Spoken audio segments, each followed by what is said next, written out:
Ano? Panoorin ang video na ito hanggang sa dulo. Inanunsyo ng Ateneo de Manila University ang pagpanaw ng dalawa nitong men's basketball players na sina Rene Clark Bator Bonilla at Divine Adili.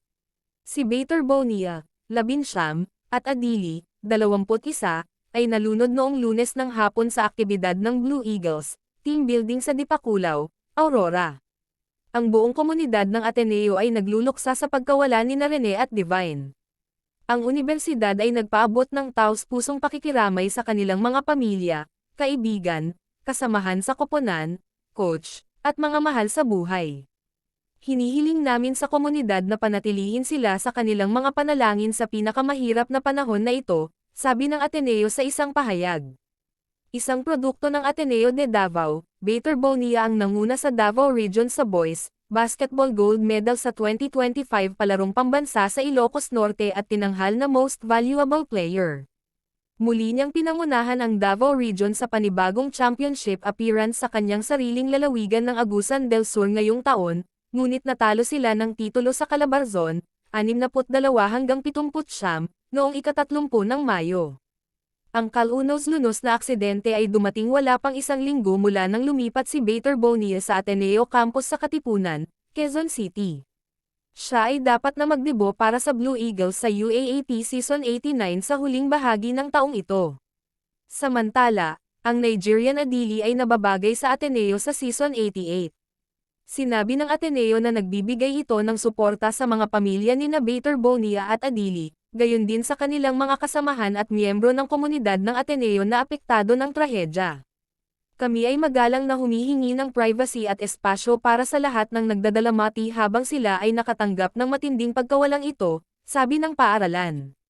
Ang alma mater ni Bator Bonilla sa Agusan del Sur, Talacogon National High School, TNHS, ay nagsabi na, lubhang nalulungkot at nabigla sa biglaang pagpanaw ng isa sa ating pinakamatalino na dating mag-aaral at mga atleta. Bago siya naging pambahay na pangalan sa pambansang hardcourt, si Rene Clark ang aming ipinagmamalaki, isang dedikadong mag-aaral, isang mahigpit na katunggali, at isang inspirasyon sa kanyang mga kapwa mag-aaral. Ang kanyang paglalakbay mula sa mga korte ng TNHS hanggang sa mga engranding yugto ng Philippine sports ay walang kulang sa maalamat, post ng paaralan sa Facebook. Higit pa sa championship trophies at athletic accolades, sinabi ng TNHS na maaalala si Bator Bonilla sa kanyang kabab ang loob, sa kanyang nag-aalab na hilig, at sa napakalaking pagmamalaki na dinala niya sa Talacogon.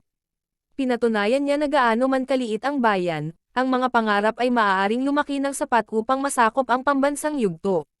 The Samahang Basketball ng Pilipinas, SBP, also extended its condolences to the families of Bator Bonilla and Adili. Bilang pambansang asosasyon sa palakasan para sa basketball, ang SBP ay nakipag-ugnayan sa mga opisyal ng basketball ng universidad upang matukoy kung anong tulong ang maaaring kailanganin, na may partikular na atensyon na ibinibigay sa mga pinakaapektado ng malagim na insidenteng ito, sabi nito. Sa mahirap na oras na ito, nakikiisa kami sa mga pamilya, teammates, coach, kaibigan at buong komunidad ng Ateneo. Nakikiisa kami sa kanila sa pagluluksa sa nakakasakit na pagkawala at nag-aalay ng aming mga panalangin para sa lakas, ginhawa at paggaling. Mangyaring magpadala ng mga panalangin at pakikiramay sa kanilang mga pamilya sa mga komento sa ibaba. Para sa karagdagang impormasyon, mangyaring mag-subscribe sa aming channel.